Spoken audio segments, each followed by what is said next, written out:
क्या आपको पता है आज़ादी के 77 ईयर्स के बाद भी आज भी हम उसी कॉन्स्टिट्यूशंस को क्यों फॉलो कर रहे हैं जिसको हमने 1947 में बनाया था? क्यों इंडिया में कभी श्रीलंका, बांग्लादेश और नेपाल जैसी कंडीशंस देखने को नहीं मिलती है और उसके पीछे का क्या रीज़न है, वो सारी चीज़ें आज की क्लास में हम देखेंगे। हेलो एवरीवन, जय हिंद। मेरा नाम है अभिषेक शुक्ला, मैं हूं आपका social science faculty and I welcome you all in the amazing platform of PW. आज की क्लास बहुत ही इंपॉर्टेंट होने वाली है क्लास 10th के बच्चों के लिए और एक बहुत ही इंपॉर्टेंट चैप्टर पॉलिटी का, सिविक्स का लेकर के आया हूं मैं, दैट इज फेडरलिज्म। आज की क्लास बहुत ही अच्छे तरीके से, आराम से एक एक कॉन्सेप्ट्स को समझते हुए और साथ ही साथ में उससे रिलेटेड क्वेश्चंस करेंगे हम यहाँ पर। ठीक है, चलिए शुरू करते हैं आज की क्लास। और आज उसको स्टार्ट करने से पहले मैं आपको बता दूं कि आज की क्लास में मैं आपसे कौन कौन सी चीज़ें डिस्कस करूंगा। ओके, सो पहली चीज़ जो मैं आपसे डिस्कस करूंगा कि मीनिंग ऑफ फेडरलिज्म, फेडरलिज्म का मतलब क्या होता है। Then I will discuss about the unitary versus federal form of the government. Unitary और फेडरल फॉर्म ऑफ गवर्नमेंट के बीच में क्या बेसिक डिफरेंस है, उसके क्या बेसिक रीजंस क्या है, वो सारी चीज़ें हम देखेंगे। Then I will discuss the most important part of this chapter, what are the key feature of federalism as well as उसके अलग दो टाइप्स हम पढ़ेंगे। One is coming together model and holding together model. ठीक है, I will discuss about the coming together and I will discuss about holding together. ठीक है, तो holding together and coming together models के बारे में हम यहाँ पर डिस्कस करेंगे। Then I will discuss about कि what makes India a federal country, कौन सी चीज़ें हैं जो इंडिया को एक फेडरल कंट्री बनाती हैं। ठीक है, and the last I will discuss about the decentralisation in India. तो डिसेंट्रलाइजेशन का क्या मतलब होता है, आज की क्लास में हम यहाँ पर समझने वाले हैं। ठीक है, तो इस चैप्टर का जो ट्रेलर है आपने जो चैप्टर नंबर 1 पावर शेयरिंग में देख लिया था। आज की क्लास में हम पूरी पिक्चर के बारे में डिस्कस करेंगे। उसको स्टार्ट करने से पहले जस्ट एक बेसिक कॉन्सेप्ट, एक बेसिक अंडरस्टैंडिंग हम पॉलिटिकल सिस्टम के बारे में समझ लेते हैं। ठीक है, चलिए। तो देखो बच्चों, अगर मैं बात करूं आपसे कि यार गवर्नमेंट क्या होती है, ठीक है, गवर्नमेंट क्या होती है और गवर्नमेंट कितनी प्रकार की होती है। ठीक है, तो सबसे पहले अगर आप देखो कि यार जो गवर्नमेंट होती है ना, सरकार जिसको हम कहते हैं, जो कि कंट्री को रूल करने में हेल्प करती है, तो गवर्नमेंट बेसिकली दो तरीके की हो सकती है। ठीक है, कौन कौन सी दो तरीके की है? एक है बेटा दैट इज डेमोक्रेटिक गवर्नमेंट हो सकती है, और उसके अपोजिट में गवर्नमेंट कैसे हो सकती है? नॉन डेमोक्रेटिक हो सकती है, नॉन डेमोक्रेटिक हो सकती है। ठीक है, डेमोक्रेटिक गवर्नमेंट में और नॉन डेमोक्रेटिक गवर्नमेंट में बेसिक सा डिफरेंस हमें क्या देखने को मिलता है? ध्यान से सुनो, डेमोक्रेटिक और नॉन डेमोक्रेटिक गवर्नमेंट में क्या बेसिक सा डिफरेंस देखने को मिलता है? तो सबसे पहले जो बेसिक सा डिफरेंस हमें देखने को मिलता है कि यहाँ पर जो पावर है वो शेयर नहीं की जाती है। तो यहाँ पर पावर शेयर नहीं की जाती है और जो पावर एंड अथॉरिटी होती है वो सिंगल इंडिविजुअल पर्सन के पास होती है। ठीक है, तो यहाँ पर हमें पावर शेयर देखने को नहीं मिलती है। बट वहीं पर जो डेमोक्रेटिक गवर्नमेंट होगी वहाँ पर हमें पावर शेयर की जाती है। There is a sharing of power और द डिवीजन ऑफ पावर। ठीक है, तो यहाँ पर पावर हमें शेयर देखने को मिलती है कि जो भी रूल मेकिंग का पावर होगा, जो डिसीजन मेकिंग का पावर होगा, ये बेटा democratic form of the government में हमें देखने को मिलती है। आपने पावर शेयरिंग में पढ़ा होगा कि there is two different type of जो गवर्नमेंट है पावर शेयर करती है, दो तरीके से शेयर करती है। एक है बेटा वर्टिकल डिस्ट्रीब्यूशन ऑफ पावर और एक है हॉरिजॉन्टल डिस्ट्रीब्यूशन ऑफ पावर। तो यहाँ पे हमने देखा था क्लास चैप्टर के फर्स्ट चैप्टर में कि vertical distribution of power and then there is a horizontal distribution of power. ठीक है, दो चीजें हमने यहाँ पर समझी थी कि हॉरिजॉन्टल डिस्ट्रीब्यूशन ऑफ पावर क्या होता है and vertical distribution of power क्या होता है। तो देखा था हमने यहाँ पर कि हॉरिजॉन्टल में बेसिकली जो पावर होती है तीन ऑर्गन्स के बीच में शेयर की जाती है गवर्नमेंट के। One is legislature, another is executive and the next one is that is judiciary. ठीक है, तो जो पावर है बेटा वो तीन गवर्नमेंट के ऑर्गन्स के बीच में शेयर की जाती है। So that is basically a horizontal distribution of power. ठीक है, then vertical distribution of power में हमने देखा था कि जो पावर है वो शेयर की जाती है between the three tiers of the government. ठीक है, तो यहाँ पर जो पावर है वो शेयर की जा रही है between the three tiers of the government. One is at the central level, ठीक है, one is at the central level, another is at the state level and another is at the district level। ठीक है, तो यहाँ पे district level, state level and at the central level share की जाती है। ठीक है, तो यहाँ पर हमें बेसिकली हमें यहाँ पर बेटा थ्री टीयर्स में गवर्नमेंट पावर शेयर करती है। ठीक है, तो ये हमने यहाँ पर देख लिया। अब समझते हैं बेटा कि बेल्जियम की क्या कहानी थी, बेल्जियम में क्या चल रहा था और श्रीलंका में ऐसा क्या हुआ। देखो आपने कहीं ना कहीं देखा होगा कि बेल्जियम और श्रीलंका में लगभग सेम प्रॉब्लम्स थी, सेम कंडीशंस थी।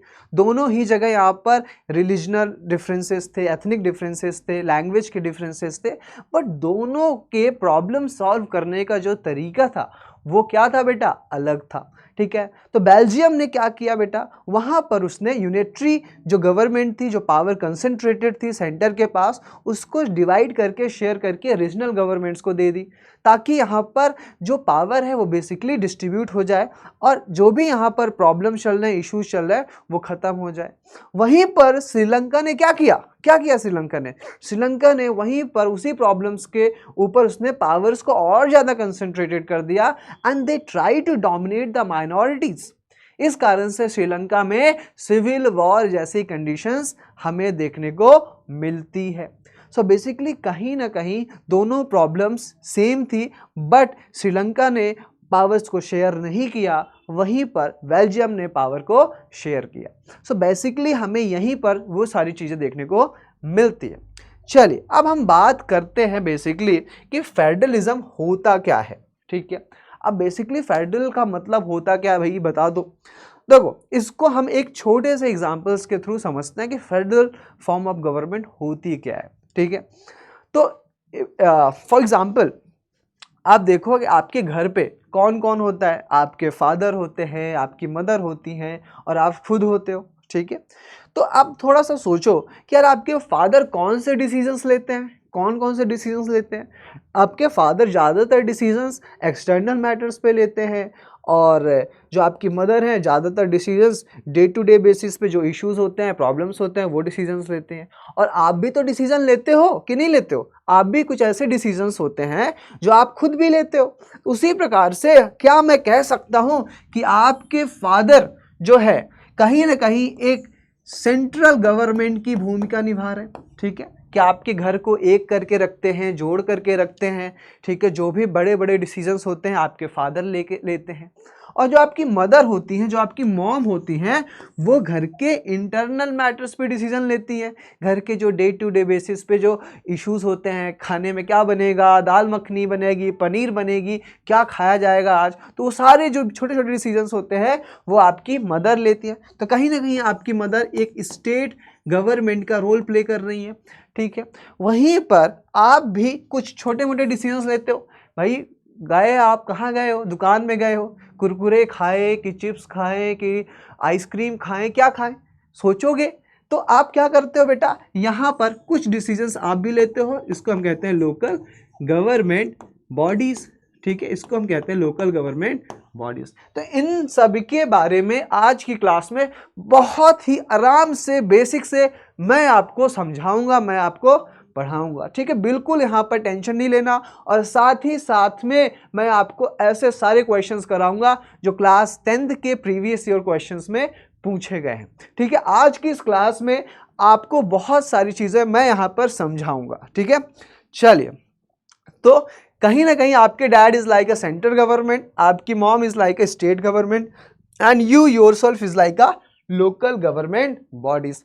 हो गई भैया, इसी को हम कहते हैं फेडरलिज्म, इसी चीज़ को हम कहते हैं बेटा federal form of the government. तो बस यही आपको यहाँ पर समझना है कि किस तरीके से डिसीजन मेकिंग की जाती है और किस तरीके से यहाँ पर सारी गवर्नमेंट का रोल होता है, क्या होता है, वो सारी चीज़ें हम यहाँ पर समझेंगे।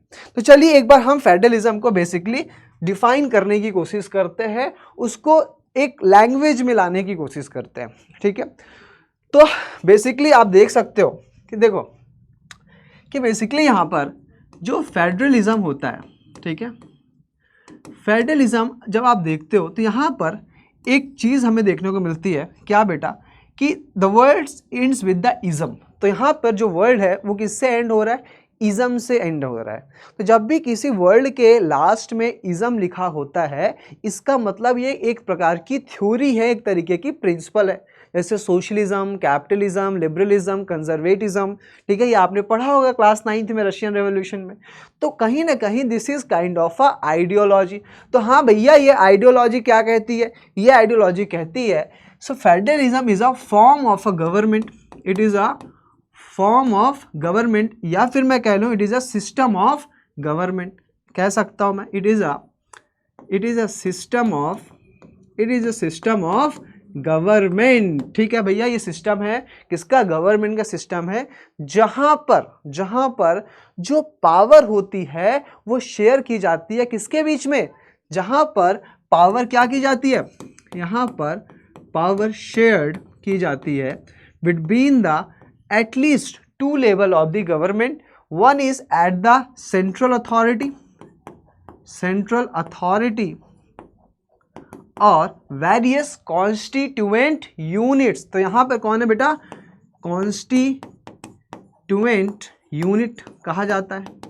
अब समझो, तो सेंट्रल अथॉरिटी को हम क्या कह सकते हैं बेटा, यूनियन गवर्नमेंट कह सकते हैं, नेशनल गवर्नमेंट कह सकते हैं। ठीक है, नेशनल गवर्नमेंट कह सकते हैं, हम इसको यूनियन गवर्नमेंट कह सकते हैं। ठीक है, तो इसको हम अलग अलग नाम से बोल सकते हैं भैया, नेशनल गवर्नमेंट है, यूनियन गवर्नमेंट है, या फिर सेंट्रल गवर्नमेंट भी इसको हम कह सकते हैं। ठीक है, और वहीं पर जो कॉन्स्टिट्यूएंट यूनिट्स होती हैं उसको भी हम अलग अलग नाम से बोल सकते हैं।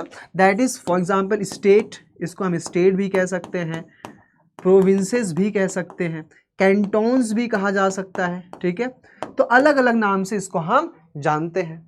तो देखो यार, फेडरलिज्म बेसिकली एक सिस्टम ऑफ गवर्नमेंट है जहां पर पावर शेयर्ड की जाती है between the central authority and the various constituent units. इसी को हम कहते हैं बेटा federal form of the government. ठीक है, I hope this is clear to all of you. अब देखो यार, जो सेंट्रल अथॉरिटी है और जो कॉन्स्टिट्यूएंट यूनिट्स हैं, इसके बीच का थोड़ा सा बेसिक डिफरेंस समझ लो कि यार ऐसे यहाँ पे जो सेंट्रल अथॉरिटी होगी वो किस मुद्दे पे डिसीजन लेगी, किन मैटर्स पे डिसीजन लेगी, ये भी तो हमें बताना चाहिए, ये भी तो हमें पता होना चाहिए। तो देखो यार, सेंट्रल अथॉरिटी जो डिसीजंस लेगी वो होंगे बेटा नेशनल इंटरेस्ट के मैटर्स पे। कौन से मैटर्स पे लेगी डिसीजंस, नेशनल इंटरेस्ट के मैटर्स पर डिसीजन लिया जाएगा सेंट्रल अथॉरिटी के द्वारा। नाउ जो कॉन्स्टिट्यूएंट यूनिट्स होंगी, जो स्टेट्स होंगी, प्रोविंसेस होंगी, कैंटोन्स होंगी, वो किन मुद्दों पे डिसीजंस लेंगी, वो बेटा डिसीजंस लेंगी जो day to day administrative matters हैं, वहां पर डिसीजंस कॉन्स्टिट्यूएंट यूनिट्स लेंगी। ठीक है, day to day administrative matters हैं, जो day to day administrative matters है, वहां पर डिसीजंस लिया जाएगा बेटा कॉन्स्टिट्यूएंट यूनिट्स के द्वारा। तो हमें दो चीज़ समझ में आई, क्या भैया, पहली चीज़ कि फेडरलिज्म एक फॉर्म ऑफ गवर्नमेंट है जहां पर पावर शेयर की जाती है किसके बीच में, सेंट्रल अथॉरिटी और वेरियस कॉन्स्टिट्यूएंट यूनिट्स के बीच में। ठीक है, यहाँ पे हमें दो लेवल ऑफ गवर्नमेंट देखने को मिलेंगी। ठीक है, दूसरी चीज़ हमने पढ़ा कि जो सेंट्रल अथॉरिटी है उसका काम नेशनल इंटरेस्ट के मैटर्स के ऊपर डिसीजन लेने का होगा। बिल्कुल सही बात है, आपके फादर भी पूरे देश को, आपकी फैमिली को इकट्ठा करके रखते हैं। वहीं पर जो कॉन्स्टिट्यूएंट यूनिट्स होंगी, जो स्टेट्स होंगी, प्रोविंसेस होंगी, वो day to day administrative matters के ऊपर भी डिसीजंस ले सकती हैं, लेंगी। ठीक है, इसी सिस्टम को हम कहते हैं federal form of the government. चलो बहुत बढ़िया, बहुत अच्छे से समझ में आ गया आपको। अब बेसिकली ये जो फेडरलिज्म है ये किस वर्ड से ओरिजिनेट होता है? तो बेसिकली ये एक बेटा लैटिन वर्ड है। This is a Latin word जिसका एमर्ज होता है फिडूस। ठीक है, किस वर्ड से एमर्ज होता है बेटा? फिडूस वर्ड से एमर्ज होता है, जिसका मतलब होता है क्या? जिसका मतलब होता है कॉम्पैक्ट या फिर ट्रीटी। क्या होता है बेटा? This is kind of a compact, इसको हम कहते हैं कॉम्पैक्ट, और क्या कहेंगे इसको हम? ट्रीटी कहेंगे। क्या कहेंगे? ट्रीटी है। किसके बीच में ट्रीटी है? किसके बीच में कॉम्पैक्ट है? Between the central authority and various constituent units के बीच में ये ट्रीटी है। ये यहाँ पर कॉम्पैक्ट है, एग्रीमेंट है। किसके बीच में? सेंट्रल और स्टेट गवर्नमेंट के बीच में, कि हम दोनों साथ में रहेंगे और देश को चलाएंगे। बहुत बढ़िया। तो federalism basically a form of government जहाँ पर पावर शेयर की जाती है between the central authority and various constituent unit. ठीक है, चलिए इसको एक बार हम स्लाइड्स में पढ़ लेते हैं भैया, क्या होता है। तो federalism is a system of government, ध्यान से देखिएगा, federalism is a basically system of government. ठीक है, यहाँ पे सिस्टम ऑफ गवर्नमेंट है जहां पर पावर इज कॉन्स्टिट्यूशनली। ना कीवर्ड में फोकस करना है आपको। ठीक है, कि एसएसटी में, सोशल साइंस में एक चीज आप हमेशा याद रखिएगा कि किसी भी आंसर को याद करना है तो उसके कीवर्ड्स पे आप फोकस करो। ठीक है, तो यहां पर क्या बोला है बेटा? द पावर इज कॉन्स्टिट्यूशनली, संवैधानिक रूप से पावर जो होगी वो डिवाइड की जाएगी किसके बीच में? सेंट्रल अथॉरिटी के बीच में, जिसको हम फेडरल और नेशनल गवर्नमेंट भी कह सकते हैं, और वेरियस कॉन्स्टिट्यूएंट यूनिट्स के बीच में, जिसको हम स्टेट और जिसको हम प्रोविंशियल गवर्नमेंट कह सकते हैं। चलो भैया, और यहां पर देखो एग्रीमेंट हो रहा है, ट्रीटी हो रही है, किसके बीच में? स्टेट और नेशनल गवर्नमेंट के बीच में ट्रीटी हो रही है। बहुत बढ़िया। ठीक है, इसका ऑरिजिन देख लीजिए, कहां से ऑरिजिन होता है बेटा? ये एक लैटिन वर्ड है जिसका नाम है फिडूस, जिसका मतलब होता है कॉम्पैक्ट और एन एग्रीमेंट। ठीक है, जिसका मतलब होता है कॉम्पैक्ट और एग्रीमेंट होता है। चलो, और हमने दूसरी चीज देखी यहाँ पर, at least there has a 2 level of the government. तो एटलीस्ट हमें यहाँ पर 2 लेवल की गवर्नमेंट देखने को मिलेगी। One is the government for the entire country, एक ऐसी गवर्नमेंट होगी जो पूरे कंट्री के लिए होगी, that is usually responsible for few subjects of common national interest. ठीक है, तो यहाँ पर जो कॉमन नेशनल इंटरेस्ट के मुद्दे होंगे, मैटर्स होंगे, डिफेंस हो गया, करेंसी हो गई, बैंकिंग हो गई, तो इन सारे मुद्दे के ऊपर डिसीजन कौन लेगा? सेंट्रल गवर्नमेंट लेगी। ठीक है, नेशनल गवर्नमेंट लेगी। और कुछ ऐसे भी मुद्दे होंगे जो एट द प्रोविंसेस लेवल पर और स्टेट लेवल पे सॉल्व किए जा सकते हैं। ठीक है, सो जो कि डे टू डे एडमिनिस्ट्रेशंस के मैटर्स होंगे, उस पर जो डिसीजन मेकिंग पावर होगी बेटा वो स्टेट की होगी। जैसे पुलिस हो गई, एग्रीकल्चर हो गया, इरिगेशन हो गया, तो ये सारे मुद्दे के ऊपर डिसीजन सेंटर और स्टेट्स के बीच में डिवाइडेड होती है। और आपने पढ़ा है, आपको पता है, आपने देखा भी है कि अगर मैं इंडिया की बात करूं अगर मैं यहाँ पर इंडिया की बात करता हूं, तो बेसिकली इंडिया में हमें कितनी लेयर्स में, कितनी टीयर्स में गवर्नमेंट देखने को मिलती है? बताओ, तुम लोग को पता है ना? देखा तो होगा आपने, कि नहीं देखा है? कि एक तो हमें सेंटर पे देखने को मिलती है, और एक जहां पर आप रहते हो स्टेट हो गया, और जो लोग गांव में रहते हैं तो वो देख सकते हैं कि लोकल गवर्नमेंट बॉडीज भी होती है। तो बेसिकली हम देख सकते हैं कि इंडिया में हमें 3 टीयर सिस्टम देखने को मिलता है। कौन कौन सा भैया? इधर देखो कौन कौन सा है। One is at the center level, one is at the center level, one is at the state level, and one is at the where local government bodies। ठीक है, local government bodies जिनको हम कहते हैं बेटा पंचायत एंड म्युनिसिपैलिटीज। क्या कहते हैं बेटा? Panchayat in village and municipalities in town और द अर्बन एरियाज। ठीक है, I hope this is clear to all of you कि इंडिया में बेसिकली हम यहाँ पर 3 टीयर्स डिवीजन ऑफ पावर का देखने को मिलता है। एक है सेंटर लेवल पर, एक है स्टेट लेवल पर, और एक है गवर्नमेंट की जो होती है लोकल गवर्नमेंट बॉडीज़ के लेवल पर। ठीक है, चलो बहुत बढ़िया, समझ में आ गया आपको। अब यहाँ पर जो भी गवर्नमेंट्स होती हैं बेटा ये इंडिपेंडेंट तरीके से वर्क करती हैं। देखो इंडिया की बात अलग है, इंडिया की बात हम आने वाले कुछ स्लाइड्स के बाद करेंगे, लेकिन अगर मैं ओवरऑल जर्नल आपको समझाऊं कि जो फेडरलिज्म की जो आइडियोलॉजी है उसके अकॉर्डिंग जो सेंट्रल गवर्नमेंट है और स्टेट गवर्नमेंट है ये दोनों इंडिपेंडेंट तरीके से वर्क करती हैं। ठीक है, चलिए अब इसके आगे हम नेक्स्ट समझते हैं बेटा कि फेडरलिज्म के कौन कौन सी कंट्रीज में हमें देखने को मिलता है। तो जो भी आपको यहाँ पर रेड कलर की जो भी कंट्रीज देखने को मिल रही हैं इन सारी कंट्रीज में हमें फेडरल फॉर्म ऑफ गवर्नमेंट देखने को मिलती है। तो लगभग 192 कंट्रीज़ के देखा जाए तो लगभग 192 कंट्रीज़ में 25 कंट्रीज़ में हमें फेडरल फॉर्म ऑफ गवर्नमेंट देखने को मिलती है, जो कि कॉन्स्टिट्यूट करती है टोटल वर्ल्ड के पॉपुलेशंस का 40%। तो टोटल वर्ल्ड की 40% पॉपुलेशन एक फेडरल फॉर्म ऑफ गवर्नमेंट में रहती है। ठीक है, so you can see from this map. चलिए अब हम बात करते हैं भैया कि फेडरल का उल्टा क्या होता है, यूनिटरी होता है। तो यूनिटरी और फेडरल के बीच में क्या डिफरेंस होता है, तो हम यहाँ पर देख सकते हैं क्या डिफरेंस होता है। चलो बताओ सर क्या डिफरेंस होता है। तो हम इसको ऐसे समझते हैं, दो भागों में हम यहाँ पर इसको डिवाइड कर लेते हैं। एक बोल देते हैं यूनिटरी, एक हम बोल देते हैं यूनिटरी, और दूसरा हम बोल देते हैं क्या, फेडरल। ठीक है, एक हो गया यूनिटरी, दूसरा हो गया फेडरल। अब देखो इनके वर्ड्स में ही चीजें छिपी हुई हैं। अब यूनिट मतलब आप क्या समझ लो, what is meaning by unit. Unit मतलब एक, यूनिट मतलब क्या होता है, एक होता है, बच्चे को पता है। ठीक है भैया, तो यहां पर बेसिकली हम कह सकते हैं there is only one level of government होती है। तो यहां पर हमें क्या देखने को मिलता है बेटा, only one level of government देखने को मिलता है। ठीक है, अब वहीं पर फेडरल में हमने बात किया एटलीस्ट टू और मोर लेवल ऑफ गवर्नमेंट देखने को मिलता है। तो यूनिटरी में हमें सिर्फ और सिर्फ एक लेवल में गवर्नमेंट देखने को मिलती है, ओनली वन लेवल में हमें देखने को मिलती है।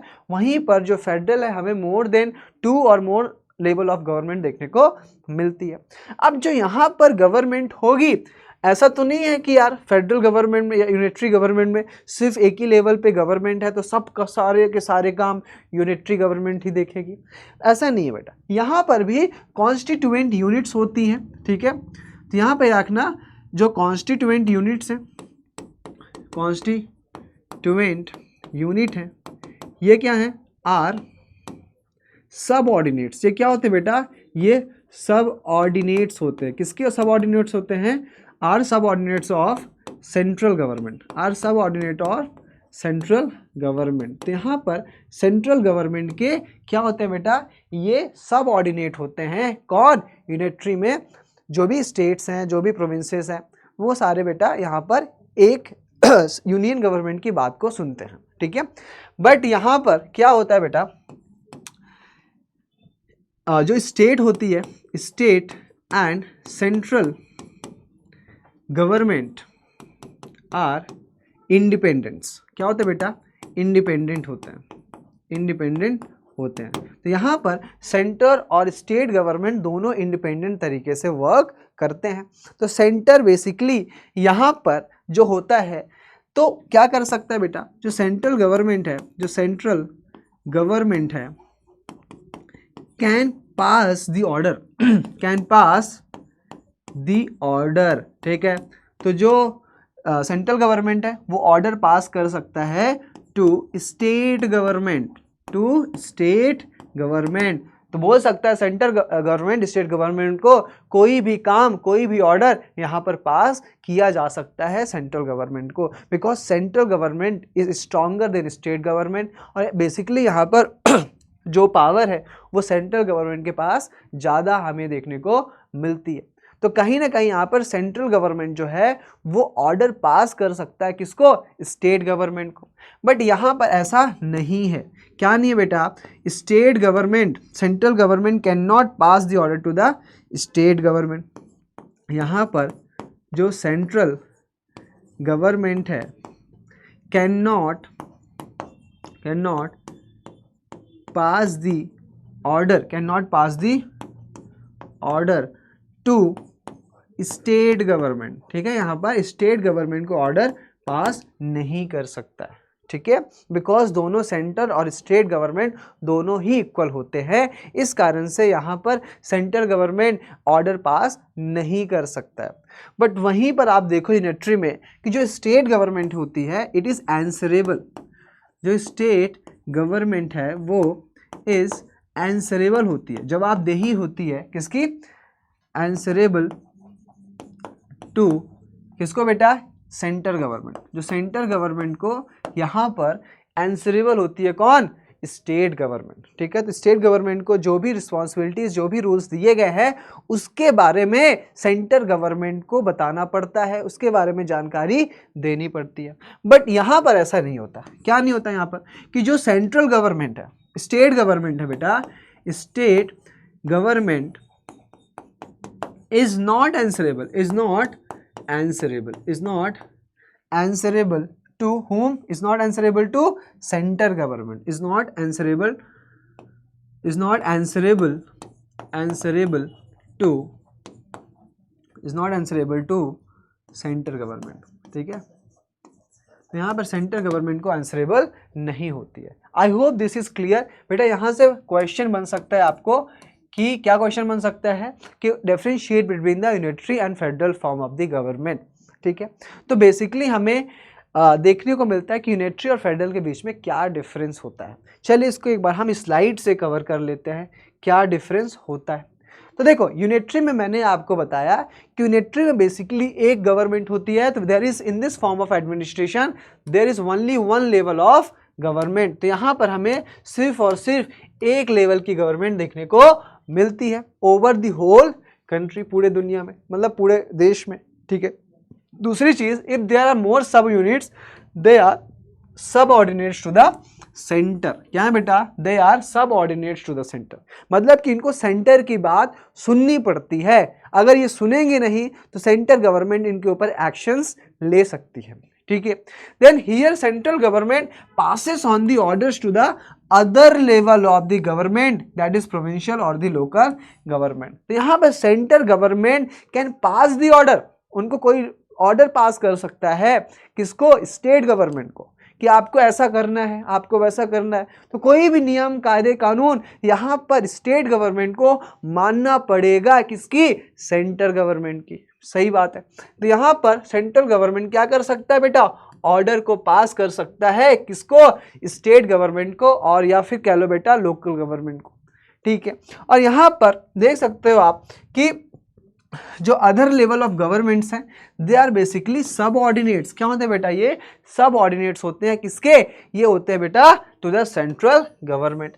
इसका हमें कौन सा एग्जांपल्स देखने को मिलता है, यूके, यूनाइटेड किंगडम्स का। तो यहाँ पर यूनाइटेड किंगडम्स में आप देख सकते हो कि कुल मिलाकर के यूनिटरी फॉर्म ऑफ गवर्नमेंट हमें देखने को मिलती है, जहाँ पर जो सेंट्रल गवर्नमेंट है वो ज़्यादा स्ट्रांग होता है, ज़्यादा पावरफुल होता है as compare to the state government, ठीक है।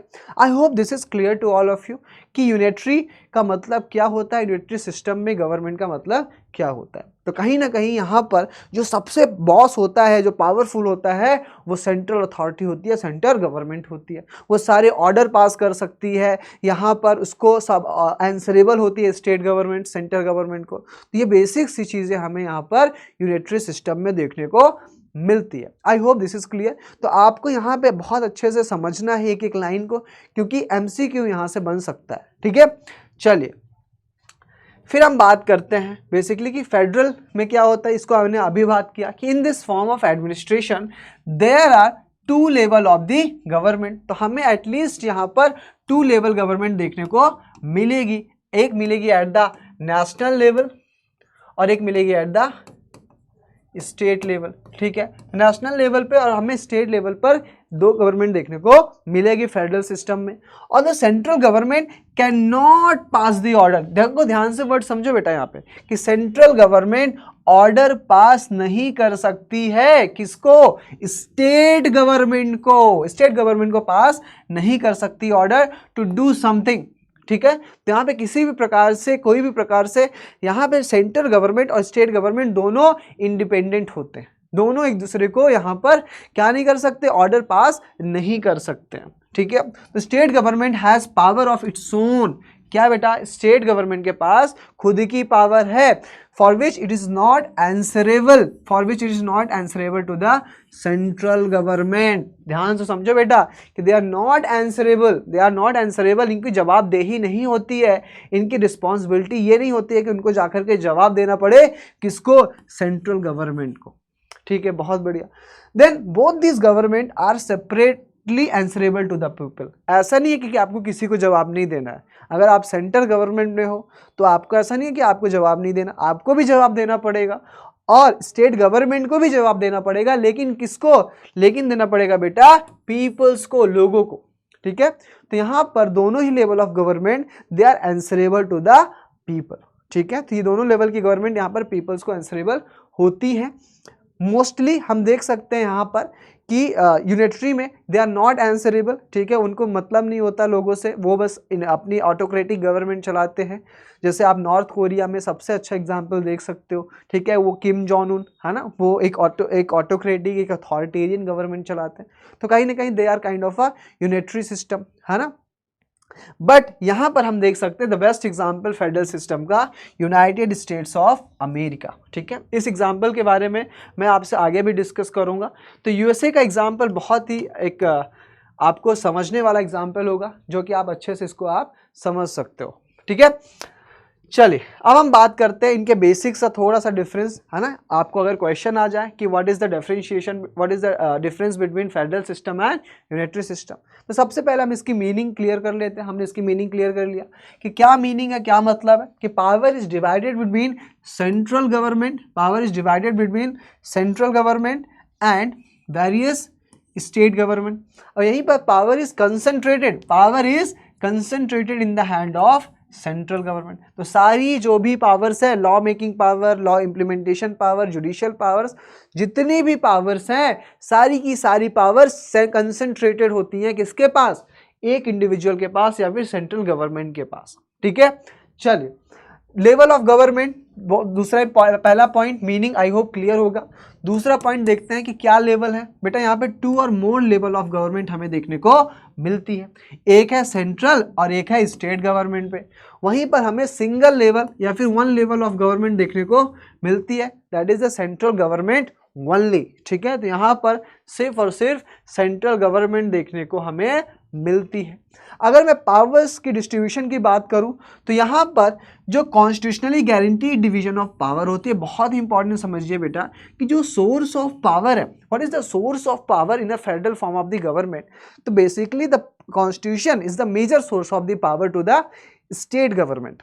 बट यहाँ पर अगर मैं आपसे बात करूं कि जो यूनिटरी सिस्टम है, यहाँ पर पावर स्टेट्स गवर्नमेंट के पास कैसे आती है, बिकॉज ऑफ डेलीगेशन। तो यहाँ पर पावर डेलीगेट की जाती है, किसके द्वारा, सेंट्रल गवर्नमेंट के द्वारा, किसको, स्टेट गवर्नमेंट को। ध्यान से समझना यहाँ पर कि जो सेंट्रल गवर्नमेंट है वो पावर को डेलीगेट करती है, क्या करती है, डेलीगेट करती है, ट्रांसफर करती है, किसको, to the lower level of the government, ठीक है। जो lower level of the government है वहां पर पावर डेलीगेट की जाती है, किसके द्वारा, सेंट्रल गवर्नमेंट के द्वारा, किसको, स्टेट गवर्नमेंट को या फिर लोकल गवर्नमेंट को। यहां पर कॉन्स्टिट्यूशनली होती है और यहां पर डेलीगेटेड होती है powers. Now come to the, ये 3 पॉइंट्स हमने डिस्कस कर लिया। Come to the 4th point कि ऑटोनॉमी ऑफ स्टेट्स की बात की जाए तो यहां पर state and their own government and enjoy autonomy, ठीक है। State have their own government, ठीक है। स्टेट गवर्नमेंट और सेंट्रल गवर्नमेंट जो भी होती है तो इनके बीच में ऑटोनॉमी होती है, ये खुद की पावर्स को एंजॉय करते हैं, किसी को शेयर नहीं करते हैं, तो इनकी खुद की अपनी अपनी पावर्स होती है। तो बेसिकली हम कह सकते हैं कि दे एंजॉय ऑटोनॉमी। बट ऐसा यहाँ पर नहीं होता, क्योंकि सेंट्रल और जो प्रोविंसेस होती हैं they are under the control of home बेटा, सेंट्रल गवर्नमेंट। तो यहाँ पर सेंट्रल गवर्नमेंट के कंट्रोल में होती है कौन, कौन कंट्रोल होता है, दैट इज स्टेट और प्रोविंसेस कंट्रोल होता है। तो ये हमने 4 पॉइंट समझ लिए। पहला मीनिंग देख लिया, दूसरा लेवल ऑफ गवर्नमेंट, तीसरा power distribution and autonomy of the state. यहाँ पर स्टेट ऑटोनोमस होता है ना, एज कंपेयर टू यूनिटरी में, ठीक है।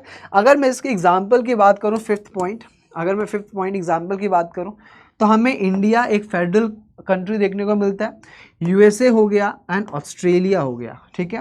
तो याद रखना बेटा यूएसए और ऑस्ट्रेलिया के बारे में, एंड खास करके यूएसए के बारे में, ठीक है। तो यूएसए में एक हमें इंपॉर्टेंट चीज़ देखने को मिलती है कि यूएसए क्या बेटा एक फेडरल फॉर्म ऑफ गवर्नमेंट चलाता है।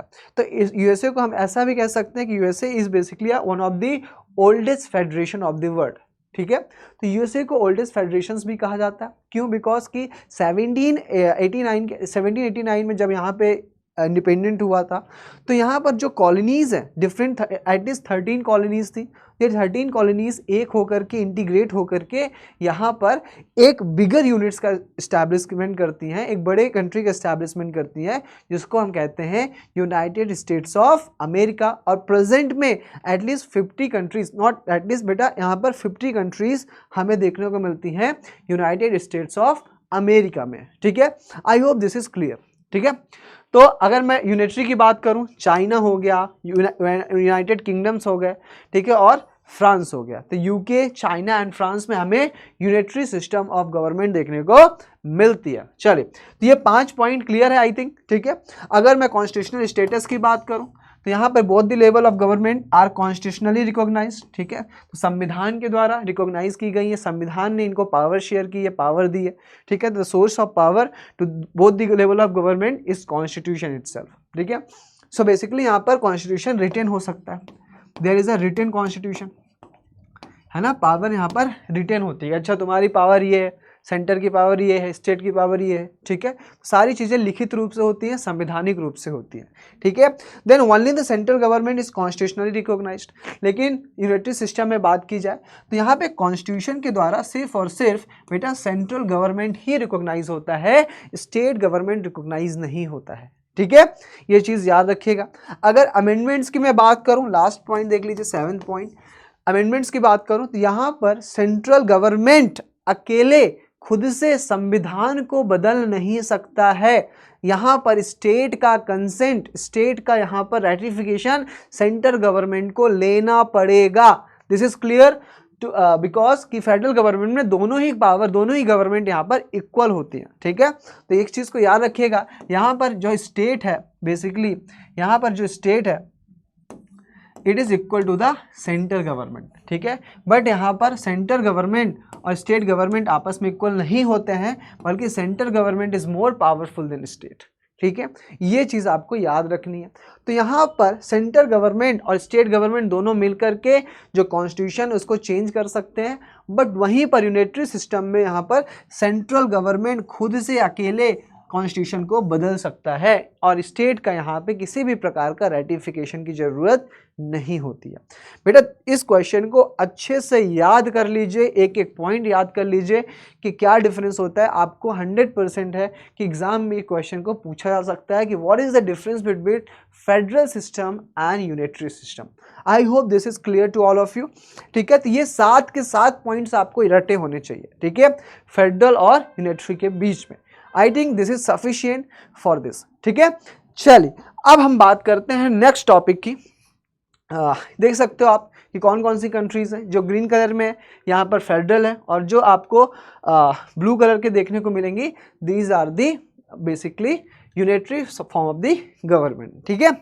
चलिए अब यहाँ पर एक क्वेश्चन करते हैं। देखिए क्वेश्चन क्या है, now see here.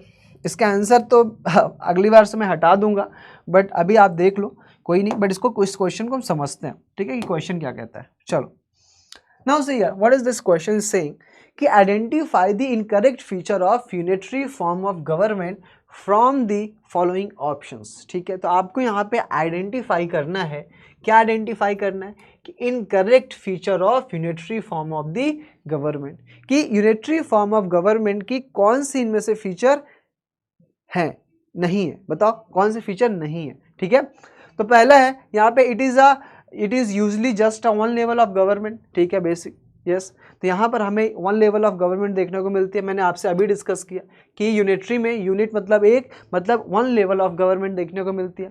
Option number B, the central government can give direct orders to the state और लोकल गवर्नमेंट। बिल्कुल सही बात है भाई, कि यहाँ पर सेंट्रल गवर्नमेंट ऑर्डर दे सकती है, डायरेक्ट कर सकती है स्टेट गवर्नमेंट को कि तुम्हें क्या करना है, तुम्हें कौन से लॉज को फॉलो करने हैं, कौन से रूल्स को फॉलो करने हैं, क्या करना है। यहाँ पर central government can direct to the state government. बिल्कुल सही बात है। Now come to the option C, each tier of government has its own jurisdiction. Is it true? Is it true in this unitary form of the government?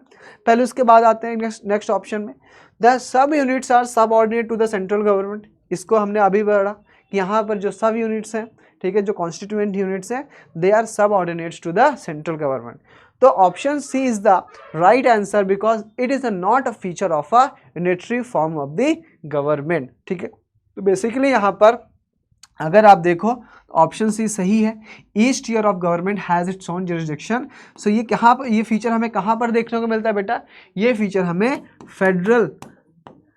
Federal system में देखने को मिलता है। So it is a incorrect. ठीक है, तो what is the explanation? So this feature is not correct for a unitary form of government. In a unitary system, सब units like state और the local bodies do not have their own independent power. तो ये चीज याद रखना, इनके पास independence power नहीं होती है। और jurisdictions, they work under the control of central government, और ये सेंट्रल गवर्नमेंट के कंट्रोल में काम करते हैं। ठीक है, ये क्वेश्चन आपको अच्छे से समझ में आ गया होगा, आई होप। चलिए बढ़ते हैं नेक्स्ट क्वेश्चन की ओर। ठीक है, ये असर्शन एंड रीजन है। तो कभी भी जब भी आपको असर्शन एंड रीजंस के क्वेश्चंस आते हैं एग्जाम में, तो आपको क्या करना है, पहले मैं आपको समझा देता हूँ। तो सबसे पहले आप असर्शंस को पढ़ो, देन आप रीजंस को पढ़ो, फिर आप दोबारा पढ़ो। अब असर्शन पढ़ने के बाद उसके आगे लगाओ वाई, क्यों।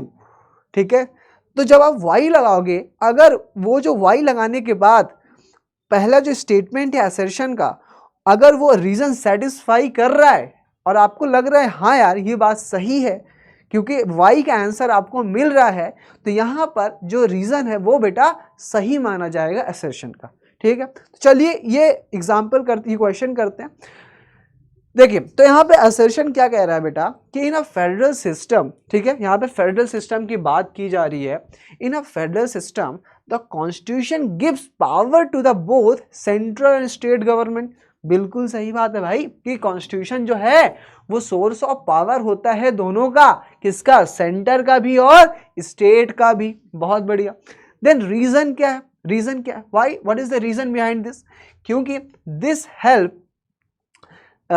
helps ensure that both the level of government work independently and have a clear role. Now it is very important, समझो इस चीज को कि assertion में मैं यहाँ पे लगा रहा हूँ y, लगाओ यहाँ पे y लगाओ।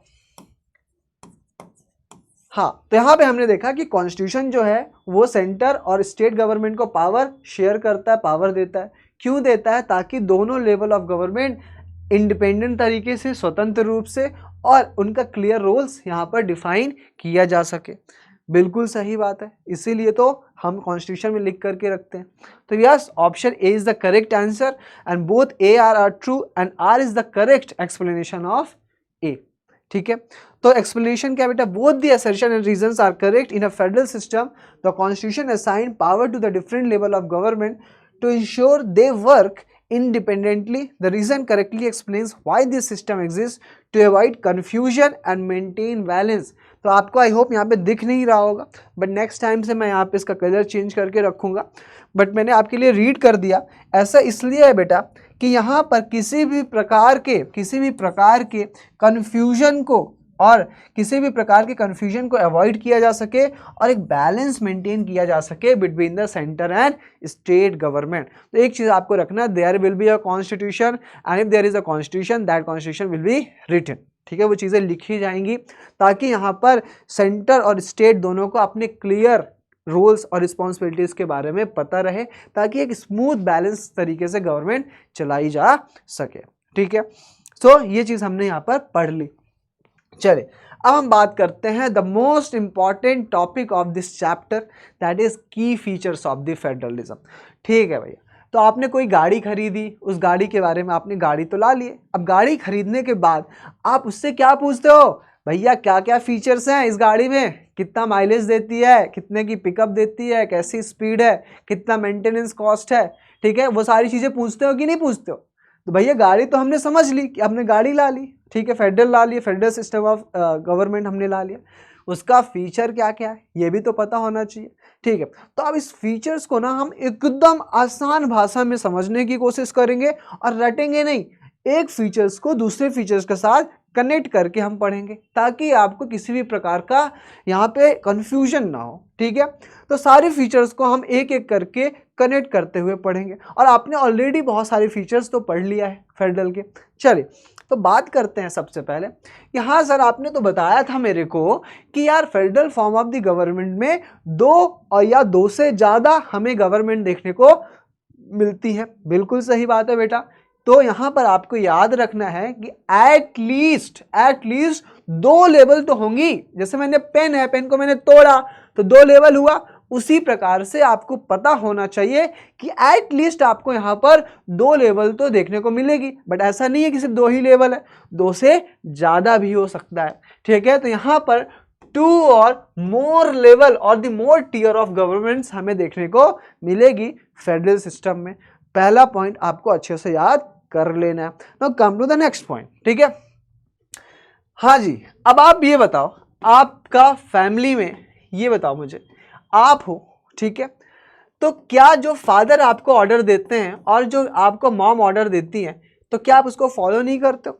तो आप फादर के भी ऑर्डर्स को फॉलो करते हो, आप मम्मी के भी ऑर्डर्स को फॉलो करते हो, आपको दोनों के ऑर्डर फॉलो करने पड़ते हैं। उसी प्रकार से फेडरल सिस्टम में जो सिटीजन होगी वो सेंटर की भी बात मानेगी और स्टेट की भी बात मानेगी। किसकी बात मानेगी बेटा? यहाँ पर central government as well as state government दोनों की बात यहाँ पर सिटीजन्स मानते हैं। तो therefore I can say that कि different tier of government governs the same citizens, ठीक है। तो दोनों सिटीजन्स को बात यहाँ पर माननी पड़ती है। जैसे कि मैं रहता हूँ मध्य प्रदेश इंदौर डिस्ट्रिक्ट में, ठीक है, तो मुझे यहाँ पर एमपी गवर्नमेंट की भी बात माननी पड़ती है और साथ साथ में सेंट्रल गवर्नमेंट की भी बात माननी पड़ती है। तो सेंट्रल गवर्नमेंट और एमपी गवर्नमेंट दोनों मिल करके हमें क्या कर रहे हैं? रूल कर रहे हैं, ठीक है। तो यहाँ पे ये चीज़ याद रखना है कि आपको फादर की भी, मदर की भी, मतलब आपको सेंटर की भी और स्टेट गवर्नमेंट दोनों की ही बात माननी पड़ेगी, ठीक है। चलो बहुत बढ़िया। अब यहाँ पर एक लाइन लिखी गई है कि but each tier has its own jurisdictions in specific matter of legislation, taxation and administration. ये क्या बोल दिया सर आपने? सर ने बहुत कुछ डिफिकल्ट चीज़ें नहीं बोली, बहुत आसान सी बोली है। तो सबसे पहले हम यहाँ पर इस वर्ड का मतलब समझने की कोशिश करते हैं कि भैया जुरिस्डिक्शन नाम की क्या है। ये बहुत ज़्यादा सुना जुरिस्डिक्शन मूवीज़ में बोलते रहते हैं कि इसका जुरिस्डिक्शन नहीं है, हमारा थाने का जुरिस्डिक्शन नहीं है, आप उस थाने में चले जाओ, फलाना ढिमकाना थाने में चले जाओ, उसका जुरिस्डिक्शन आता है। भैया केस ही नहीं लिखता है पुलिस वाला, ठीक है। तो उसके लिए क्या है कि भैया ये जुरिस्डिक्शन नाम की चिड़िया क्या है? मैं आपको बताता हूँ जुरिस्डिक्शन नाम की चिड़िया क्या होती है, समझो ध्यान से। देखो भैया, जुरिस्डिक्शन का मतलब होता है कि the law making power in terms of a geographical area and subject matters. दो चीजें मैंने बोली है यहाँ पर। क्या क्या बोली है? मैंने बोला है पहली चीज कि यहाँ पर लॉ मेकिंग पावर होती है किससे related? Geographical area, geographical area हो गया। और दूसरा क्या बोला सर आपने? दूसरा बोला सर ने दैट इज सब्जेक्ट मैटर। क्या बोला बेटा? सॉरी, सब्जेक्ट मैटर, ठीक है, दैट इज सब्जेक्ट मैटर, ठीक है। देखो देखो भाई, ध्यान से सुनो, ध्यान से सुनो। अब जियोग्राफिकल एरिया का मतलब क्या होता है? भैया आप जहाँ पर रहते हो वो एक लैंड एरिया होता है, एक बाउंड्री होता है ना। आप डिस्ट्रिक्ट में, ब्लॉक में, विलेज में, स्टेट में, तो एक बाउंड्री है कि नहीं? इमेजिनरी बाउंड्री मान लो, बट हमने एक बाउंड्री मान रखी है। उसी प्रकार से जो भी गवर्नमेंट होती है उसकी जुरिस्डिक्शन अलग होती है।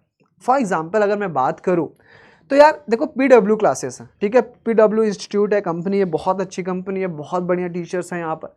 अब अलग सर जो भी रूल्स एंड रेगुलेशंस बनाएंगे तो क्या अलग सर किसी और भी इंस्टीट्यूट के लिए बनाएंगे क्या? कि चलो भैया ये जो लॉ बना रहा हूँ ये आज से इंडिया के सारे कोचिंग्स के ऊपर ये अप्लाई किए जाएंगे? ऐसा नहीं हो सकता। जो भी अलग सर रूल्स एंड रेगुलेशंस बनाएंगे वो सारे रूल्स एंड रेगुलेशंस बेटा सिर्फ और सिर्फ पीडब्ल्यू इंस्टीट्यूट्स पे ही लागू किए जाएंगे, किसी और इंस्टीट्यूट पे लागू नहीं किए जाएंगे। समझ में आया? तो this is a geographical area. अगर सेंट्रल गवर्नमेंट कोई लॉ बनाती है तो जितने भी स्टेट्स हैं, यूटीज है, हर जगह ये लॉज को क्या किया जाएगा, इंप्लीमेंट किया जाएगा। लेकिन वहीं पर अगर एमपी गवर्नमेंट में मोहन यादव जी हैं यहाँ के सीएम, अगर उन्होंने कोई लॉ बनाया है तो वो सिर्फ और सिर्फ एमपी गवर्नमेंट में ही लागू होगा, उत्तर प्रदेश और महाराष्ट्र और गुजरात में जाकर के लागू नहीं होगा। इस चीज को याद रखना, ठीक है, कि MP government can not make the laws for the Gujarat और the any other kind of government. So all the laws will be implemented by here only, ठीक है। So in terms of a geographical area that is the jurisdictions. अब आते हैं subject matters. देखो subject matters में आपको बता देता हूं कि जो लॉ मेकिंग पावर है, ठीक है, जो लॉ बनाने के मैटर्स होंगे, मैटर्स भी क्या होंगे, अलग अलग होंगे। कौन सा मैटर, वो वाला नहीं जो आप करते हो, मैटर कौन सा कि भैया डिफेंस से रिलेटेड लॉ कौन बनाएगा, करेंसी से रिलेटेड लॉ कौन बनाएगा, पुलिस से रिलेटेड लॉ कौन बनाएगा। तो ये जो लॉ मेकिंग का जो सब्जेक्ट है ना, वो सारे सब्जेक्ट्स भी क्या होते हैं, आपस में डिवाइडेड होते हैं कि सेंटर की ये सब्जेक्ट्स हैं, स्टेट्स की ये क्या सब्जेक्ट्स हैं। उसके बारे में मैं आपसे जस्ट 2 मिनट बाद डिस्कस करूंगा, ठीक है। चलिए, तो 2 चीजें आपने समझ ली कि आपके ऊपर स्टेट गवर्नमेंट भी और सेंट्रल गवर्नमेंट भी दोनों ही गवर्न करते हैं और दोनों के जुरिस्डिक्शंस अलग होते हैं, लॉ मेकिंग पावर्स को लेकर के, टैक्सेशन से लेकर के एडमिनिस्ट्रेशन तक, ठीक है। सारी पावर्स यहाँ पर इक्वली डिवाइडेड होती हैं। चलो भैया, ये 2 पॉइंट्स तो मुझे समझ में आ गया। चलो अब नेक्स्ट पॉइंट बताओ भैया। यहाँ पे एक चीज याद रखो कि मैंने आपको क्या बताया कि जो federal form of the government है भैया, स्टेट और सेंटर के बीच में लड़ाई भी तो हो सकती है। कल को सेंटर बोले कि नहीं भैया ये पावर तो हमारी है, तुम्हारी हिम्मत कैसे हुई, तो सेंटर स्टेट क्या बोलेगा, नहीं हमारी पावर है। फिर सेंटर बोलेगा क्या प्रूफ है तुम्हारे पास, स्टेट क्या बोलेगा, आ जाओ प्रूफ दिखाता हूं, ये देखो संविधान किताब, इस किताब में लिख रखा है कि सेंट्रल गवर्नमेंट इन सारे कानून के ऊपर लॉ बनाएगी। तो मैंने क्या कहा कि जो भी जुरिस्डिक्शंस हैं, जो भी नियम कायदे कानून है, they are specified in the constitution of India. क्या बोला मैंने, specified in the constitution of India, ये चीज याद रखना। तो they are the specified in the constitution of India, not India या फिर कॉन्स्टिट्यूशन में, ठीक है। So the existence and authority of each tier of government is constitutionally guarantee. Now this is very important to understand कि जो source of power है, जो source of power है वो क्या बेटा, कॉन्स्टिट्यूशनली डिटरमिन्ड, ठीक है, कॉन्स्टिट्यूशन के द्वारा बताया गया है। और कॉन्स्टिट्यूशन को अगर मैं रूल बुक ना बोल करके ये भी बोल सकता हूं, it is a power map, not power map, this is a power map. It is अ क्या बेटा, it is a power map है। क्या ये पावर मैप है, किसका पावर मैप, गवर्नमेंट के पावर मैप। कि गवर्नमेंट को अगर कोई अपना पता करने की भाई मेरी क्या क्या पावर है, तो गवर्नमेंट कॉन्स्टिट्यूशन जाकर के पढ़ लेगी, उसको पता चल जाएगा कि अच्छा मेरी पावर ये है, मुझे ऐसा करना है, मुझे वैसा करना है। तो दोनों ही लेवल ऑफ गवर्नमेंट्स की पावर क्या होती है बताओ, कॉन्स्टिट्यूशनली स्पेसिफाइड होती है, कॉन्स्टिट्यूशनली गारंटीड होती है, ताकि एक बैलेंस बना रहे और कोई भी प्रकार का कंफ्यूजन ना हो। ये मैंने आपको पहले भी समझाया। चलो भैया आ जाओ next point. Now this is very important to understand कि यार देखो, एक चीज तो मान लो, हर इंसान, ह्यूमन नेचर देख लो, कोई भी देख लो, डोमिनेट करने की कोशिश तो करता ही करता है, ठीक है। तो कल को अगर सेंट्रल गवर्नमेंट है ना बोले कि हमें ये स्टेट गवर्नमेंट बहुत चुभ रहा है, इसकी पावर कम कर देते हैं, चलो लाओ भैया संविधान चिल्लाता रहता है, इस संविधान को ही बदल दो, तो भैया सेंटर क्या बोलेगा, सेंटर क्या खुद से बदल सकता है, नहीं। संविधान में हमने ये भी लिख रखा है, कौन से आर्टिकल में, article 368 of the constitution, we have clearly specified what are the power and procedure of the government to amend the constitution. Constitution amend करने की जो पावर है, जो प्रोसेस है, वो हमने संविधान में ही लिख रखी कि भैया बिना स्टेट के कंसेंट के आप संविधान को छू नहीं सकते हो। तो यहाँ पे मैंने क्या बोला कि the fundamental provision of the constitution, the fundamental provision of the constitution can not be unilaterally change, can not be unilaterally changed by the one level of government. Such changes require the consent. Now keep the understand this word here important कि consent is important, ठीक है। किसकी consent, यहाँ पे consent of both the level of government, ठीक है, इसको मैं आपको डिटेल में अभी समझाऊंगा कि कंसेंट कैसे ली जाती है, गवर्नमेंट स्टेट गवर्नमेंट का क्या रोल होता है अमेंडमेंट्स में। ठीक है, तो ये चीज़ याद रखना है कि पहली चीज़ आपको बेसिक्स ये पता होना चाहिए कि सेंट्रल गवर्नमेंट यूनिलैटरल तरीके से कॉन्स्टिट्यूशन को अमेंड नहीं कर सकता है भैया, नहीं कर सकता है। ये चीज़ आपको अच्छे से पता होनी चाहिए। चलो बहुत बढ़िया सर, आपने तो एक नंबर चीज़ बता दी कि हमारी ऑटोनॉमी बनी रहेगी, ये भी नहीं है, आगे बताऊंगा कैसे। ठीक है, देखो come to the next point. कल को मतलब आज ही मान लो कि स्टेट गवर्नमेंट और सेंट्रल गवर्नमेंट के बीच में लड़ाई हो गई, सेंट्रल गवर्नमेंट स्टेट गवर्नमेंट बीच में लड़ाई हो गई। क्या लड़ाई हो गई भैया? ये जो सेंट्रल स्टेट गवर्नमेंट है ये लॉ पास कर रहा है, सारा का सारा लॉ प्रेसिडेंट के पास चला जाता है रेटिफिकेशन के लिए, गवर्नर वही नहीं दे रहा है, कंसेंट ही नहीं दे रहा है, जेब में डाल के बैठ जाता है गवर्नर, कंसेंट ही नहीं देना हमको, जाओ तुम प्रेसिडेंट के पास, प्रेसिडेंट भी कुछ नहीं कर पा रहा है। तो यार बहुत लड़ाई चल रही है ना सेंटर और स्टेट के बीच में। हम आए दिन सुनते हैं कि केरला में बेचारे पास कर रहे हैं लॉ, तमिलनाडु में पास करे जा रहे हैं, तमिलनाडु के गवर्नर उस लॉ को पास कंसेंट ही नहीं दे रहे। ठीक है, तो अगर इस तरीके की कोई डिस्प्यूट हो गई तो कौन सॉल्व करेगा? बताओ कौन सॉल्व करेगा? भैया हमारी थर्ड ऑर्गन है ना, कौन? जुडिशरी सॉल्व करेगी। ठीक है, तो कुल मिलाकर के it has the power to interpret the constitution. Now understand, this is very important कि कॉन्स्टिट्यूशन को इंटरप्रिटेट करने की जो पावर है, कॉन्स्टिट्यूशन में जो वर्ड लिखा है उसका मतलब क्या होगा, वो कौन इंटरप्रिटेट करता है? जुडिशरी इंटरप्रिटेट करती है। तो यहाँ पर हम कह सकते हैं कि जो कॉन्स्टिट्यूशन को इंटरप्रिटेट करने की जो पावर है वो जुडिशरी के पास है। एंड जुडिशरी मतलब कोर्ट जो है, हाई कोर्ट, सुप्रीम कोर्ट, ये एक्ट करेंगे as a umpire of the dispute. ठीक है, तो क्रिकेट देखते हो, क्रिकेट भी जब चलता है तो जो भी आउट है, नॉट आउट है, इसका डिसीजन कौन लेता है? अंपायर लेता है। उसी प्रकार से सेंट्रल स्टेट्स के बीच में जब भी लड़ाई होगी उस पर डिसीजन कौन लेगा? बताओ भाई, यहां पर डिस्प्यूट्स पे डिसीजन लिया जाएगा किसके द्वारा? That is the highest court. ठीक है, हाईएस्ट कोर्ट कौन है? सुप्रीम कोर्ट और हाई कोर्ट की बात यहां पर की जा रही है। ठीक है, तो हाई कोर्ट और supreme court it will act as a umpire if the dispute arises between the different level of the government in exercise of its respective powers. ठीक है, जो भी रिस्पेक्टिव पावर से रिलेटेड जो भी डिसीजंस होंगी, तो यहाँ पर सेंट्रल गवर्नमेंट और स्टेट गवर्नमेंट के बीच में अगर कोई लड़ाई हो जाती है, डिस्प्यूट हो जाता है, तो यहाँ पर जुडिशरी एक्ट करेगी as a umpire between this government. ठीक है, चलो अब हम बात करते हैं लास्ट पॉइंट, लास्ट फीचर की, भैया रोकड़ा, पैसा। ठीक है, अब ये चीज़ तो बहुत इंपॉर्टेंट है कि सरकार फ्री में नहीं चल सकती है, सरकार को चलाने के लिए चाहिए पैसा। भैया पैसा अगर मान लो लिखा ना हो कि कौन सी गवर्नमेंट कहाँ से पैसे आएंगे, तो गवर्नमेंट, सेंट्रल गवर्नमेंट क्या बोलेगी कि सारा का सारा सोर्स ऑफ जो पैसा है वो हमारा है। ठीक है, तुम्हारे पास कोई सोर्स नहीं है, ये लो 54-58 रख लो। ठीक है, तो स्टेट गवर्नमेंट कभी सेंटर के साथ रहेगी? कभी नहीं रहेगी। तो भैया ये चीज़ याद रखना हमेशा कि जो सोर्स ऑफ पावर, जो सोर्स ऑफ इनकम है ना, कि जो स्टेट की सोर्स ऑफ इनकम क्या होगी, जो सेंटर की स्टेट ऑफ इनकम क्या होगी, कौन सा टैक्सेस कितना लगेगा, कौन सा टैक्स कौन लगाएगा। ठीक है, ये सारी चीज़ें हमने कॉन्स्टिट्यूशन में स्पेसिफाइड करके रखी है ताकि एक फाइनेंशियल ऑटोनॉमी दोनों की बनी रहे और गवर्नमेंट आसानी से स्मूथ तरीके से चलाई जा सके। तो इस चीज़ को याद रखना कि भैया जो रोकड़े से रिलेटेड बात है, जो सोर्स ऑफ रिसोर्सेस है, रेवेन्यूज है, वो क्या बेटा क्लियरली स्पेसिफाइड है कहाँ पर?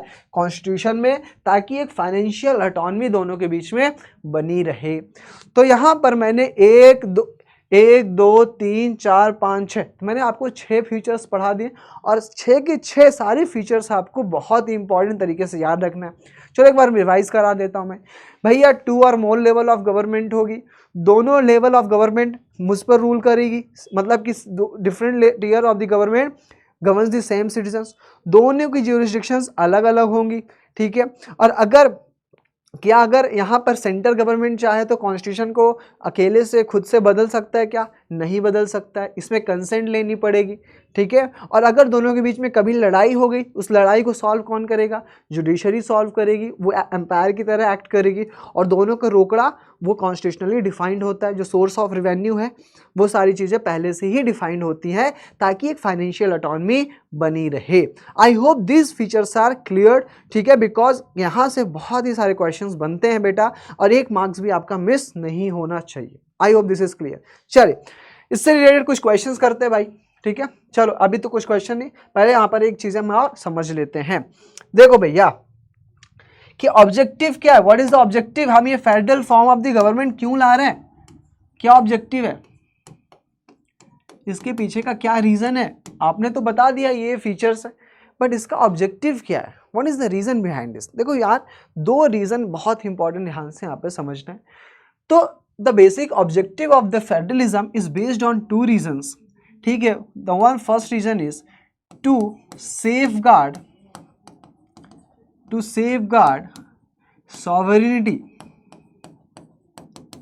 Sovereignty and security.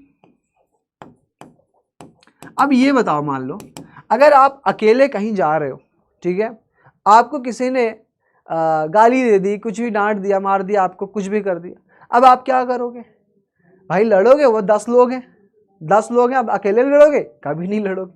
और आपको पता है यार वो 10 है तो मुझे 20 तो होना ही पड़ेगा, तब जाकर के मैं उससे जीतूंगा। और अगर मैं अकेले रहा तो कहीं ना कहीं मुझे ये मारेंगे, छेड़ेंगे, परेशान करेंगे।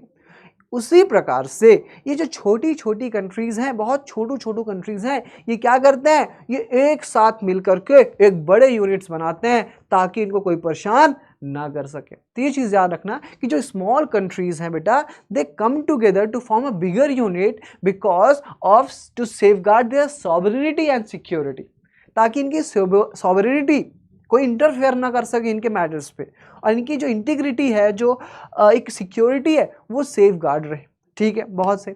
दूसरा क्या है बेटा कि फेडरलिज्म को बेसिकली इसलिए भी लाया जाता है ताकि यहाँ पर जो भी रीजनल डाइवर्सिटी है, बेसिकली टू एकोमोडेट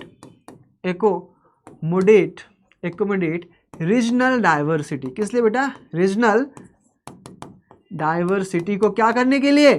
एकोमोडेट करने के लिए लाया जाता है। भैया हमारे इंडिया में देख लो, we are so divided in terms of religion, race, caste, sex, place of birth, so we are language, culture, हर 200 किलोमीटर में कल्चर बदल जाता है। भैया इतनी ज़्यादा डाइवर्सिटी है हमारे इंडिया में, तो कल को देखो इस डाइवर्सिटी को एक साथ रखने के लिए ना फेडरल फॉर्म ऑफ गवर्नमेंट यानी पावर्स का डिवीजन, पावर्स का शेयर होना बहुत ही ज़्यादा जरूरी है। अदरवाइज कोई भी इंडिया में या फिर कोई भी एक साथ नहीं रहेगा, क्योंकि अगर आप कोई किसी को डोमिनेट करेगा तो क्या कोई रहेगा? बताओ, नहीं रहेगा। तो सिंपल सी बात है यार कि यहाँ पर एकोमोडेट रीजनल डाइवर्सिटी, तो यहाँ पर रीजनल डाइवर्सिटी को एकोमोडेट करने के लिए, ताकि यहाँ पर सब एक साथ रह सके, हम पावर्स को डिवाइड करते हैं, यानी हम पावर्स को शेयर करते हैं। सो that is the objective of basically a federal form of the government, ठीक है। बहुत सही। अब देखो यहाँ पर भैया दो चीज, अब ये जो प्रिंसिपल हैं वो किसके बेसिस पे चलते हैं? These principles, these objectives are based on twin principles, ठीक है। These objectives are based on twin principles, ये दो प्रिंसिपल्स पर काम करते हैं। कौन कौन से प्रिंसिपल्स है सर, बताओ मुझे। सर बिल्कुल बताएंगे कौन कौन से प्रिंसिपल है। तो ये बेटा ये दो प्रिंसिपल पे काम करते हैं। एक है बेटा, बहुत इंपॉर्टेंट से समझो, बहुत ही ध्यान से समझो, एक है that is first is mutual trust, बहुत इंपॉर्टेंट है। क्या बेटा? म्यूचुअल ट्रस्ट, है ना। तो यहाँ पर अगर दोनों ही गवर्नमेंट को आपस में विश्वास नहीं होगा, ट्रस्ट नहीं होगा, तो यहाँ पर गवर्नमेंट नहीं चलाई जा सकती है। और अगर म्यूचुअल ट्रस्ट है तभी ये आपस में एक साथ रह सकते हैं, सेंटर और स्टेट गवर्नमेंट। तो पहली चीज़ आपको पता होनी चाहिए कि म्यूचुअल ट्रस्ट बहुत इंपॉर्टेंट है। फादर और मदर आपके बीच में और आपकी उनके बीच में अगर म्यूचुअल ट्रस्ट नहीं होगा तो क्या आपको लगता है आप दोनों साथ में रह सकते हो? नहीं रह सकते हो सर। मुझे पता है सर, आपने क्या बोल दिया, मैं इस चीज़ को बहुत ही अच्छी तरीके से जानता हूँ। मैं तो करता हूँ प्यार सर, लेकिन वो नहीं करती है। यही बात है भैया। तो यहाँ पर अगर सेंटर स्टेट के बीच में अगर ट्रस्ट नहीं होगा तो लव एट वन साइड, ठीक है, वन साइड से ही रहेगा। तो बेसिकली यहाँ पर म्यूचुअल ट्रस्ट का होना बहुत ही ज़्यादा जरूरी है, ठीक है। दूसरा पॉइंट आ जाओ भैया, एक मिनट गया, दूसरा पॉइंट आ जाओ। क्या कह रहा है भैया? म्यूचुअल ट्रस्ट से बात नहीं बनती है, यहाँ पर आपको एग्रीमेंट भी चाहिए। क्या चाहिए? एग्रीमेंट। क्या चाहिए भैया? एग्रीमेंट, कि हाँ भाई 7 जन्म तक हम एक साथ में रहेंगे, मतलब कि there will be a law, there will be a rules, ठीक है, कुछ तो होना चाहिए एग्रीमेंट। कि अगर एग्रीमेंट नहीं होगा, फॉर एग्जांपल सेंटर और स्टेट्स के बीच में अगर कोई एग्रीमेंट नहीं है तो कभी भी स्टेट चाहे सेंटर को छोड़ करके जा सकता है फॉर एग्जांपल, ठीक है। तो कुल मिलाकर के यहाँ पर एग्रीमेंट और म्यूचुअल ट्रस्ट का होना बहुत ज़्यादा जरूरी है अगर किसी भी सेंटर और स्टेट गवर्नमेंट को एक साथ में रहना है। तो ये मैंने आपको बताया कि the objective is to safeguard the sovereignty and unity and to accommodate regional diversity, and these two objectives are based on twin principles, mutual trust and agreement. चलिए come to this, इसको एक बार समझ लेते हैं कि the federal system has dual objective, इसके dual objectives हैं, ठीक है। ये दोनों ऑब्जेक्टिव्स क्या बताते हैं बेटा कि to safeguards the promote the unity of country, ठीक है। तो safeguard sovereignty and unity of the country, देश को एक रखने में यहाँ पे जरूरी है, और साथ ही साथ में टू एक्कोमोडेट रीजनल डाइवर्सिटी, तो रीजनल डाइवर्सिटी को एक्कोमोडेट करने के लिए भी इंपॉर्टेंट है कि नहीं, ठीक है।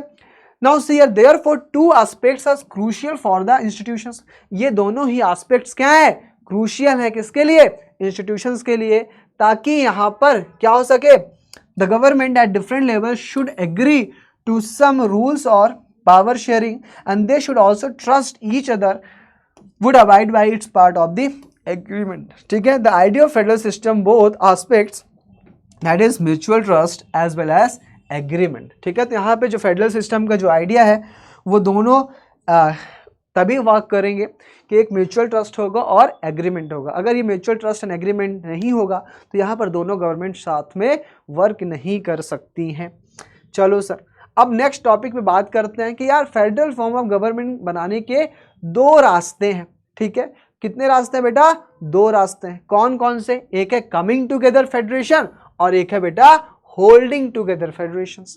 अब कमिंग टुगेदर और होल्डिंग टुगेदर के बीच में क्या डिफरेंस होता है वो मैं आपको पार्ट 2 में समझाऊंगा, नेक्स्ट क्लास में समझाऊंगा। टिल देन आप यहां तक रिवाइज करके आइए और नेक्स्ट क्लास में मैं आपसे डिस्कस करूंगा बहुत ही अच्छे अच्छे क्वेश्चंस जो कि क्लास 10th में पूछे गए हैं। इस चैप्टर को पढ़ने के बाद मेरे से आपका एक क्वेश्चन भी गलत नहीं होगा अगर आपने ध्यान से मेरी बात को समझा होगा। Till then I would say कि जितना भी पढ़ा है आप पढ़ लो और फिर उसके आगे की कहानी हम नेक्स्ट क्लास में देखेंगे। तब तक के लिए बेटा मैं आपसे बोलूँगा क्या, दैट इज कहाँ गया भाई, जय हिंद, ठीक है। तो मिलते हैं नेक्स्ट क्लास में और इसके आगे डिस्कस करेंगे, बहुत ही आराम से सारी चीज़ें डिस्कस करेंगे। तब तक के लिए बेटा जय हिंद, जय भारत, ध्यान रखिएगा और मिलते हैं नेक्स्ट क्लास में। Thank you.